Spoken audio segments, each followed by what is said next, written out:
28 июл таҳти раёсати асосгузори сулҳу ваҳдати миллӣ пешвои миллат президенти ҷумҳурии тоҷикистон раиси ҳукумати мамлакат муҳтарам эмомалӣ раҳмон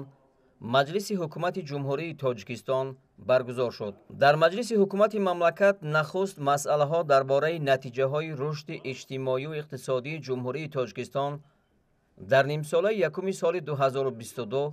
ва вазифаҳо то охири соли 2022 ва дар бораи дурнамои нишондиҳандаҳои асосии макроиқтисодии ҷумҳурии тоҷикистон барои солҳои 2023-2025 баррасӣ гардид. доир ба натиҷаҳои рушди иҷтимоию иқтисодии мамлакат ва дар бораи дурнамои нишондиҳандаҳои асосии макроиқтисодии ҷумҳурии тоҷикистон вазири рушди иқтисод ва савдо Завқи Завқизода ҳисоб будод. ҳамчунин дар бораи натиҷаҳои рушди иҷтимоию иқтисодии ҷумҳурии тоҷикистон дар нимсолаи якуми соли 2022 ва вазифаҳо то охири соли 2022 ҳисоботи вазири молия, раиси кумитаи андоз, раиси хадамоти гумрук, раиси кумитаи давлатии сармоягузорӣ ва идораи амвори давлатӣ, раисони бонки миллӣ ва бонки давлатии амонатгузории тоҷикистон Амонатбонк,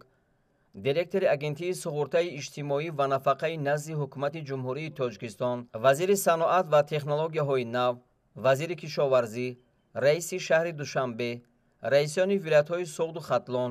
раисони шаҳру ноҳияҳои тобеи марказ шунида шуд. бо натиҷагирӣ ва таҳлили ҳамаҷонибаи вазъи иқтисодиву иҷтимоии ҷумҳурии тоҷикистон дар нимсолаи якуми соли 2022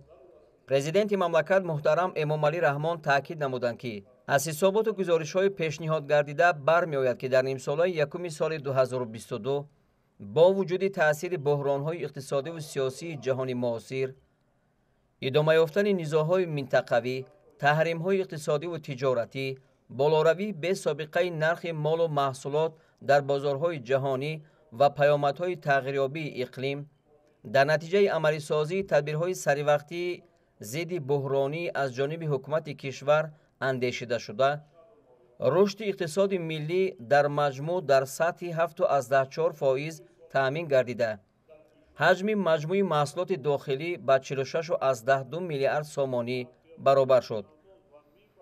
дар моҳҳои январ-июни соли 2022 нақшаи даромади буҷети давлатӣ дар сатҳи 102% иҷро шуда ба буҷет 15.1 миллиард сомонӣ ворид шуд. рушди иқтисоди миллӣ аз ҳисоби афзоиши истеҳсоли маҳсулоти саноатӣ 17.3%, кишоварзӣ 7.2%, маблағгузорӣ ба сармояи асосӣ 2.5%, боркашонӣ 18.7%, хизматрасонии пулакӣ 12.8%, мусофиркашонӣ 11.1% ва гардиши савдои дохилӣ 8.6% таъмин гардид. сатҳи таворрум дар нимсолаи якуми соли 2022 4.1%-ро ташкил дод, ки ин аз ҳисоби баландшавии нархи маҳсулоти озуқа 7% ва молҳои ғайри озуқа 2.3% ташаккул ёфтааст. дар давраи ҳисоботӣ сарфи назар аз таъсири манфии омилҳои беруна, бахусус ноустувории вазъи сиёсиву иқтисодӣ, пасравии нархҳои ҷаҳонӣ ба молҳои асосии содиротии кишвар ва дигар тамоюлоти манфӣ, суръати мусбии рушди иқтисодӣ ва суботи макроиқтисодӣ дар ҷумҳурӣ таъмин гардид. дар маҷлиси ҳукумати ҷумҳурии тоҷикистон таъкид гардид, ки дар соли 2021 сатҳи даромаднокии аҳолии ҷумҳурии тоҷикистон 23% боло рафт. баъди таҳлили вазъи иқтисодиву иҷтимоии мамлакат, президенти кишвар муҳтарам Эмомалӣ Раҳмон барои ислоҳи камбудиҳои ҷойдошта ва таъмини пурраву самараноки нақшаҳои давлатӣ ба ҳукумати мамлакат ва роҳбарияти мақомоти иҷроияи ҳокимияти давлатии вилоятҳо, шаҳру ноҳияҳо, вазоратҳо ва ташкилоту муассисаҳои давлатӣ дастуру супоришҳои мушаххас доданд. роҳбарияти вазорати молия, кумитаи андоз ва хадамоти гумрук вазифадор шуданд, ки якҷо бо мақомоти иҷроияи маҳаллии ҳокимияти давлатии шаҳру ноҳияҳо иҷрои сифатнок ва пурраи қисми даромади буҷети давлатиро дар соли 2022 таъмин намоянд. сарвари давлат супориш доданд, ки барои дастгирии буҷети давлатӣ ва соҳаҳои афзалиятноки иқтисоди миллӣ ҳамкориро бо созмонҳои байналмилалии молиявӣ доир ба ҷалби маблағҳои иловагӣ, бахусус грантҳо, вусъат бахшанд. президенти мамлакат ба ҳукумати кишвар ва ба сохторҳои дахлдор супориш доданд ки ҷиҳати кам кардани бақияпулиҳои андоз ва минбаъд роҳ надодан ба пайдоиши онҳо чораҳои қатъӣ андешида, аз натиҷааш то охири соли ҷорӣ ба президенти кишвар ҳисоботи хаттӣ пешниҳод намоянд. мувофиқи маълумот дар нимсолаи якуми соли 2022 ба буҷети суғуртаи иҷтимоӣ ва нафақа аз ҳисоби андози иҷтимоӣ 1,7 миллиард сомонӣ ворид гардидааст, ки 96,7% нақшаро ташкил медиҳад. вобаста ба ин сарвари давлат супориш доданд, ки вазорату идораҳои масъул дар самти ҷамъоварӣ ва пурра ба андозбандӣ фаро гирифтани тамоми манбаъҳои воқеии даромад, пешгирӣ намудани пайдоиши бақияпулиҳо ва коҳиш додани бақияпулиҳои мавҷуда пайваста корбарӣ намуда, воридоти саривақтии андози иҷтимоиро аз корхонаву ташкилотҳои фаъолияткунанда таъмин намоянд. президенти мамлакат таъкид доштанд, ки дар давраи ҳисоботӣ корҳо ҷиҳати татбиқи ҳадафи стратегии миллӣ саноатикунонии босуръати кишвар идома пайдо карда, бо мавриди истифода қарор додани 137 корхонаи нав ва тақвияти фаъолияти корхонаҳои истеҳсолии мавҷуда, рушди истеҳсоли маҳсулоти саноатӣ 117,3% таъмин гардидааст. бо вуҷуди ин, суръати рушд нисбат ба ҳамин давраи соли гузашта 6,1 банди фоизӣ кам шудааст, ки асосан аз ҳисоби саноати истихроҷ 41,7 банди фоизӣ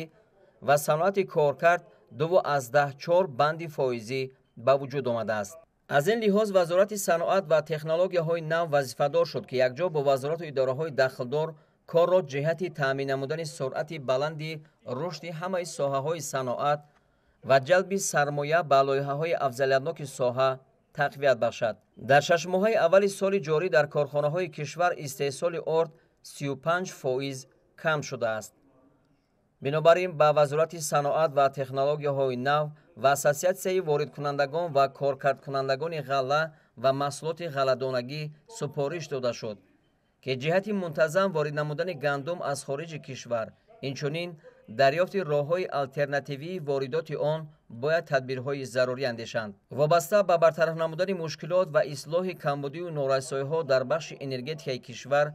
президенти мамлакат муҳтарам Эмомалӣ Раҳмон ба шахсони масъул супориш доданд, ки ислоҳоти сохтории соҳаро тақвият бахшида, дар ин замина фаъолияти низоми энергетикии кишварро таъмин намоянд. инчунин супориш дода шуд, ки шахсони масъул ҷиҳати ҷорӣ намудани низоми муосири назорат ба ҳисобгирии нерӯи барқ ва кам кардани талафоти он дар шаҳру ноҳияҳои кишвар тадбирҳои таъхирнопазирро роҳандозӣ намоянд. бо вуҷуди он ки дар нимсолаи якуми соли 2022 рушди истеҳсоли маҳсулоти кишоварзӣ 107,2%-ро ташкил кардааст, вале ҳанӯз ҳам имконияту захираҳои мавҷудаи кишвар дар самти мазкур пурра ва самаранок истифода намешаванд. бинобар ин президенти мамлакат муҳтарам Эмомалӣ Раҳмон, сарвазири мамлакат, аъзои ҳукумати кишвар ва роҳбарони мақомоти марказӣ ва маҳаллии ҳокимияти давлатиро вазифадор карданд, ки барои ҳифзи амнияти озуқавории кишвар ва бо ҷои кор таъмин намудани аҳолӣ фаъолиятро дар самти оқилона истифода намудани ҳар як ваҷаб замин ва гирифтани 3-4 ҳосил, афзоиш додани майдони кишти зироатҳои таъиноти ғизоӣ, хусусан дар кишти такрорӣ, аз ҷумла дар заминҳои наздиҳавлигӣ ва президентӣ, ҷамъоварии беталафи ҳосил, таъмини муттасили бозори дохилӣ, содироти меваю сабзавот ва бунёди корхонаҳои коркарди маҳсулоти кишоварзӣ тақвият бахшида, дар ҳар як оила захира намудани озуқавориро барои давраи тирамоҳу зимистони солҳои 2022-2023 ва мавсими соли оянда таъмин намоянд. алалхусус ба роҳбарони вазорати кишоварзӣ, вазорату идораҳои дахлдор, вилоятҳо ва шаҳру ноҳияҳо супориш дода шуд, ки доир ба истифодаи самараноки обу замин, зиёд намудани майдони кишти зироатҳо, ташкили гармхонаҳои доимамалкунанда ва амбору сардхонаҳо барои нигоҳдории маҳсулот, ба роҳ мондани парвариши тухмиҳои репродуксионии баландсифат ва ба иқлим тобовар, бунёду барқарорсозии боғу тогзор, аз ҷумла боғҳои интенсивӣ ва дастгирии ҳаматарафаи хоҷагиҳои кишоварзӣ чораҳои амалӣ андешанд. сарвари давлат муҳтарам Эмомалӣ Раҳмон ҳамчунин дастур доданд, ки ҷиҳати рушди босуръати соҳаҳои чорводорӣ, паррандапарварӣ, моҳидорӣ ва занбури асалпарварӣ و به این وسیله افزایش دادن حجم استحصال محصولات ساحه‌های ذکر شده، اجرای برنامه‌های از جانب حکومت مملکت قبول شده، سری وقت و با صفت تأمین گردیده، نظارت اجرای آنها باید جدی به راه مانده شود. پرزیدنت مملکت محترم امامعلی رحمان تاکید نمودند که در مجلس حکومت مملکت دایر به نتیجه‌های سال گذشته وابسته به فعالیت مرکزهای تطبیق لایحه‌های سرمایه‌گذاری دولتی و اصلاح نارسایی‌های جای داشته سفارش‌های مشخص داده بودند، ولی در تطبیق بعضی لایحه‌ها تا هنوز کمبودی‌ها به نظر می‌رسند. وابسته به این کمیته دولتی سرمایه‌گذاری و اداره اموال دولتی، وزارت و اداره‌های ساحوی و مرکزهای تطبیق لایحه‌های سرمایه‌گذاری دولتی وظیفه‌دار شد که کمبودی‌های جای داشته را برطرف نموده در همکاری با شریکان رشد کارها را در سمت تطبیق سریع، صفتناک و شفاف لایحه‌ها خصوصاً دایر به از خودکنی ثمرناک مبلغ‌ها تقویت بخشند. همزمان با این به راهبران کمیته دولتی سرمایه‌گذاری و اداره اموال دولتی، وزارت و اداره‌ها، رئیسان ولایت‌ها و شهر و ناحیه‌ها سپارش داده شد که فعالیت خود را در سمت بهتر نمودن فضای سرمایه‌گذاری و صاحبکاری جانانک نموده، جهت جلب هرچی بیشتر سرمایه داخلی و خارجی، به خصوص سرمایه مستقیم به ساحه‌های اقتصاد ملی چاره‌های مشخص اندیشند. تأکید گردید که وابسته به حالت مرکب سیاسی و اقتصادی جهان، وضع مالیوی و اقتصادی دولت‌های شریک تجارتی کشور ما خیلی نااستوار گردیده است. در اکثر کشورهای جهان ذخیره کردن مواد غذایی، منع یا محدود نمودن صادرات محصولات نیاز اول، حالتهای کمچینی و بالاروی نرخ محصولات عضوخواری به مشاهده می‌رسند که چنین وضع به بازار سه‌ماهه تاجیکستان نیز تأثیر رسانده ایستاده است. وابسته به این پرزیدنت مملکت سپارش دادند که با مقصد در سطح معتدل نگاه داشتن نرخ سودجواری و عضوخواری در بازار داخلی، وزارت‌های انرژتیک و ذخیره‌های آب، رشد اقتصاد و سودا، صنعت و تکنولوژی‌های نو، کارهای خارجی، نقلیات، کمیته دولتی سرمایه‌گذاری و اداره اموال دولتی، اگنتی ذخیره‌های مادی دولتی، خدمات ضد انحصاری، کارخانه واحد دولتی راه آهن تاجیکستان و اساسیاسی‌های وارد کنندگان محصولات نفتی، گاز مایع و غله برای تامین نمودن طلبات اهالی کشور با این نمودهای محصولات چاره‌های مشخص اندیشند. همزمان تاکید گردید که با مقصد کم کردن وابستگی بازار استعمالی از محصولات سودجواری وارداتی و تطبیق پرینسیپ‌های اقتصادی سبز، ضرور است که در کشور جریان گزارش به واسطه‌های نقلیات برقی یعنی الکترومبیل‌ها و دیگر واسطه‌های نقلیات با استفاده از منبع‌های آلترناتیوی انرژی از جمله گاز مایع وسعت داده شود. در آخر سخنرانی خود پرزیدنت مملکت محترم امامعلی رحمان بار دیگر از ضرورت تهیه نقشه چاره‌بینی‌ها جهت در سطح بلند جشن گرفتن 35 سالگی استقلال دولتی که در اساس آن تأسیس کارخانه و کارگاه‌های صنعتی، بنیاد انشاءات اجتماعی، تعمیر و تجدید راه و پل‌ها و دیگر چاره‌بینی‌ها پیش‌بینی گردیدند یادآور شده. نمایندگان حکومت مملکت در ولایت‌ها و شهر و ناحیه‌ها، راهبران وزارت و اداره‌ها و مقامات اجرایی محلی حاکمیت دولتی را وظیفه‌دار کردند که با استفاده از تمام اقتدارهای موجوده برای عملی سازی نقشه چاره‌بینی‌های ساحوی و محلی،